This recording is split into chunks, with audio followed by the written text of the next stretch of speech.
بسم اللہ الرحمن الرحیم۔ نحمده ونصلي على رسوله الکریم، اما بعد۔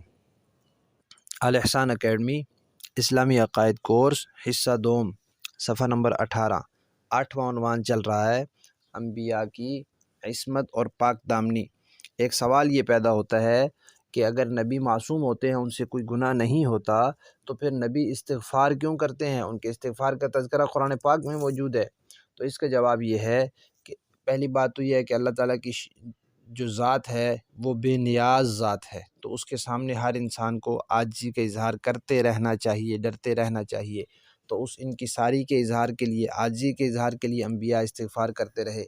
اور دوسری بات، استغفار سے انسان کے درجات میں ترقی ہوتی ہے، اللہ تعالیٰ کا قرب حاصل ہوتا ہے۔ اس کے اوپر بہت سی آیات اور روایات موجود ہیں۔ تو اس لیے انبیاء استغفار کرتے رہے کہ ان کے درجات میں ترقی ہو۔ جیسے اور عبادتیں کرتے رہے تو استغفار بھی ایک عبادت ہے۔ قرآن پاک میں آتا ہے، اللہ تعالیٰ نے نبی کریم صلی اللہ علیہ وسلم کو ان کی وفات سے پہلے فرمایا فَسَبِّحْ بِحَمْدِ رَبِّكَ وَاسْتَغْفِرْ۔ تو تسبیح اور استغفار کا حکم دیا کہ اب آپ کے جانے کا وقت قریب آ رہا ہے، آپ استغفار کیجئے۔ اگلا سوال یہ ہے کہ اللہ تعالیٰ نے انبیاء کو معصوم رکھا، گناہوں سے ان کی حفاظت فرمائی، تو یہ بھی تو ہو سکتا تھا کہ اللہ تعالیٰ لغزشوں سے بھی ان کی حفاظت فرمائے اور ان سے کوئی لغزش نہ ہونے دیں۔ تو پھر یہ لغزشیں انبیاء سے کیوں ہوئی؟ تو اس کا جواب یہ ہے کہ اللہ تعالیٰ کی بہت سی مصلحتیں ہوتی ہیں، ساری مصلحتوں کو انسان جان تو نہیں سکتا، لیکن کچھ مصلحتیں کبھی انسان کی سمجھ میں آ بھی جاتی ہیں، کبھی اللہ اور نبی بیان بھی فرما دیتے ہیں۔ تو انبیاء سے جو لغزشیں ہوئی، اس لغزش کے بعد وہ فوراً نادم ہوئے، انہوں نے اللہ تعالیٰ کی بارگاہ میں ندامت کا اظہار کیا، توبہ کی، تو اس سے اللہ تعالیٰ کے قرب میں اضافہ ہوا، اور جو ان کے بارے میں ایک تصور آ سکتا تھا کہ کہیں یہ خدائی منصب کے حامل تو نہیں ہو گئے، اس کی نفی ہو گئی کہ انسانی جو چیزیں ہیں، یہ بھول چوک انسان کی فطرت میں اللہ نے رکھی ہے، وہ ان سے ہو سکتی ہے، نہ وہ گناہ ہے نہ اس میں اپنا کوئی اختیار ہے۔ بھول جاتا ہے انسان، اللہ نے انسان کی فطرت میں رکھا ہے۔ پہلے انسان آدم علیہ السلام بھول گئے تھے۔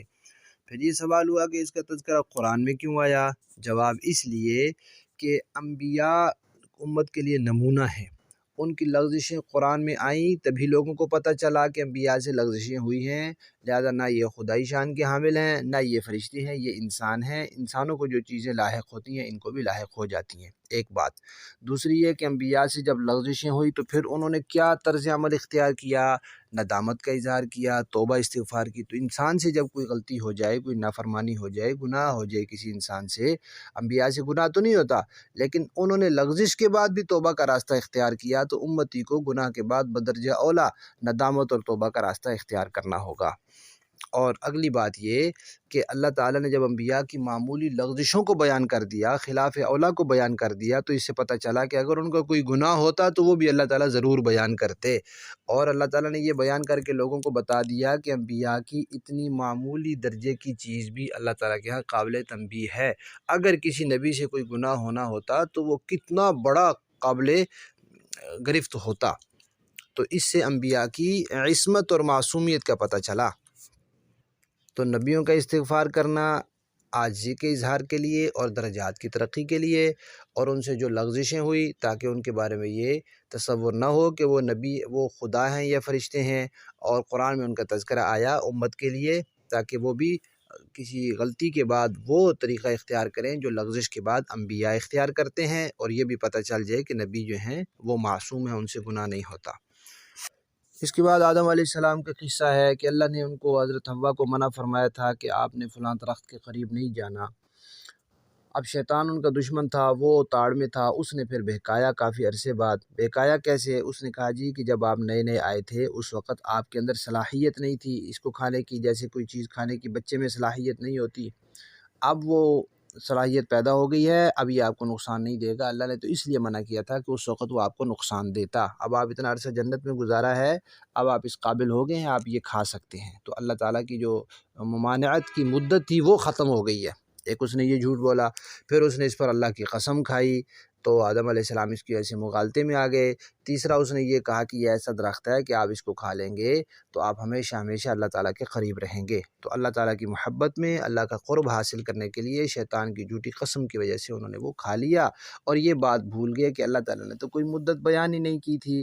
تو اب بتائیے کہ اس میں کون سے گناہ کی بات ہے؟ نہ انہوں نے اللہ کی نافرمانی کا ارادہ کیا تھا اور نہ ان کے دل میں ایسی کوئی بات تھی، صرف ان سے یہ لغزش ہو گئی کہ اللہ تعالیٰ کی مرضی کے خلاف کام کو اللہ تعالیٰ کی مرضی کے مطابق سمجھ کر لیا۔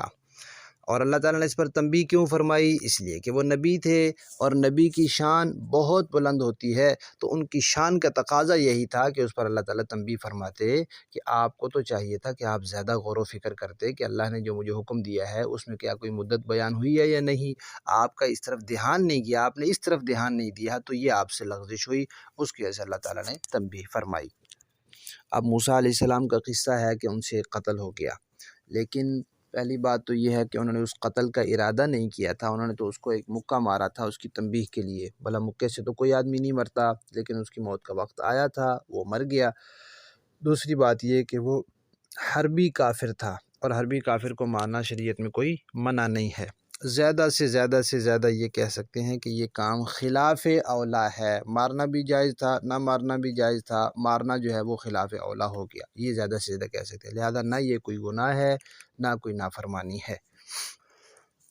حضرت یوسف علیہ السلام کے بارے میں قرآن پاک میں آتا ہے کہ زلیخا نے ان کے ساتھ برائی کا ارادہ کر لیا تھا، اور یوسف اپنے رب کی برہان نہ دیکھتے تو وہ بھی ارادہ کر لیتے۔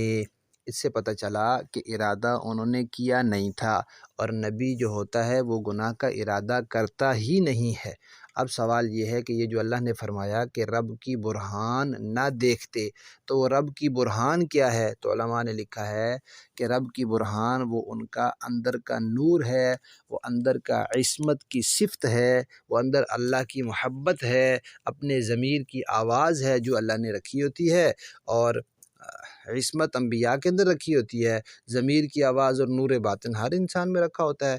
اب اس کی وجہ سے انہوں نے ارادہ بھی نہیں کیا، تو دیکھیے جب انہوں نے ارادہ ہی نہیں کیا تو اس سے پتہ چلا کہ نبی گناہ کا ارادہ ہی نہیں کرتے۔ پھر رہ گیا قصہ ابراہیم علیہ السلام کا۔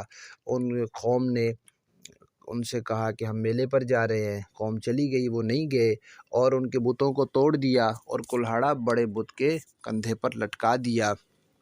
اور جب قوم واپس آئی تو انہوں نے پوچھا یہ کس نے کیا ہے؟ تو ابراہیم علیہ السلام نے کہا کہ ان کے بڑے نے کیا ہے۔ تو یہ اب اس میں لوگ کہتے ہیں جی یہ جھوٹ بولا، نعوذ باللہ۔ یہ تنزیہ جواب تھا، تنزیہ جواب، جیسے طنز کے طور پہ کوئی کسی کو جواب دیتا ہے نا، ایسے جواب تھا۔ اور طنز کرنا ضرورت کے وقت ہوتا ہے، جائز ہے۔ قوم کا یہ عقیدہ تھا کہ یہ بت جو ہیں یہی قادر مطلق ہیں، یہ حقیقی مؤثر ہیں، لہذا جو بھی کام ہوگا وہ قادر مطلق کی طرف سے ہوگا۔ جیسے ہم دنیا کے کام کرتے ہیں تو ہمارا یہ عقیدہ ہوتا ہے کہ اس میں یہ کام اصل میں اللہ نے کیا ہے، یہ چیز تو بیچ میں سبب بنی ہے۔ تو ان کا پھر عقیدہ، یہ قوم کا عقیدہ یہ ہوا کہ اگرچہ ہاتھ ابراہیم علیہ السلام کا استعمال ہوا، لیکن ان کے عقیدے کے مطابق اصل قدرت بتوں کی تھی، لہذا پھر وہ بت ہی کرنے والے ہوئے۔ اب قرآن پاک میں اللہ تعالیٰ نے نبی کریم صلی اللہ علیہ وسلم کو فرمایا وَمَا رَمَيْتَ إِذْ رَمَيْتَ وَلَكِنَّ اللَّهَ رَمَى۔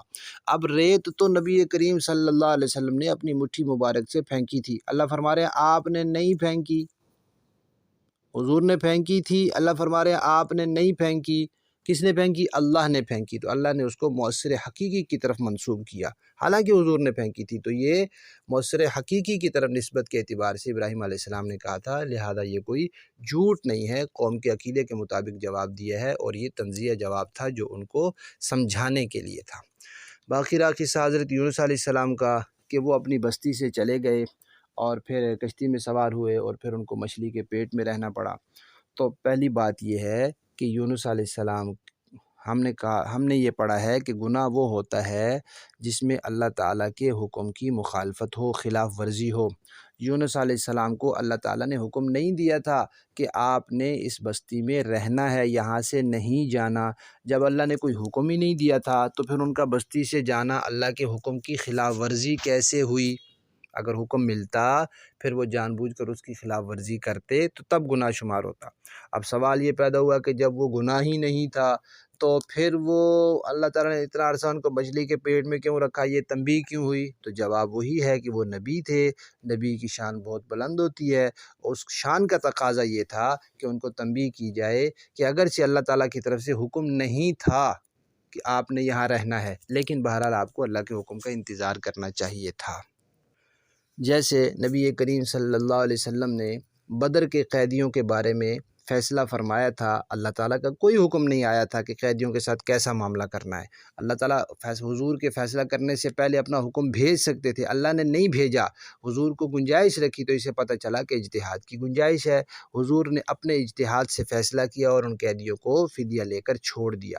بعد میں اللہ تعالیٰ نے اپنی مرضی بتائی کہ ہماری مرضی یہ نہیں تھی کہ آپ ان کو چھوڑ دیتے، لیکن اب آپ نے اجتہادی فیصلہ کر لیا تو اس فیصلے کو اللہ نے باقی بھی رکھا۔ یہ کچھ انبیاء کے واقعات کی حقیقت ہے۔ حضرت آدم علیہ السلام، حضرت موسیٰ علیہ السلام، حضرت یونس علیہ السلام، حضرت ابراہیم علیہ السلام۔ بعض لوگ جو ہیں جن کو لوگ مورخ سمجھتے ہیں، جو قلم کار ہیں یا کسی جماعت کے لیڈر ہیں، وہ نبیوں پر کیچڑ اچھالتے ہیں ان واقعات کو لے کر۔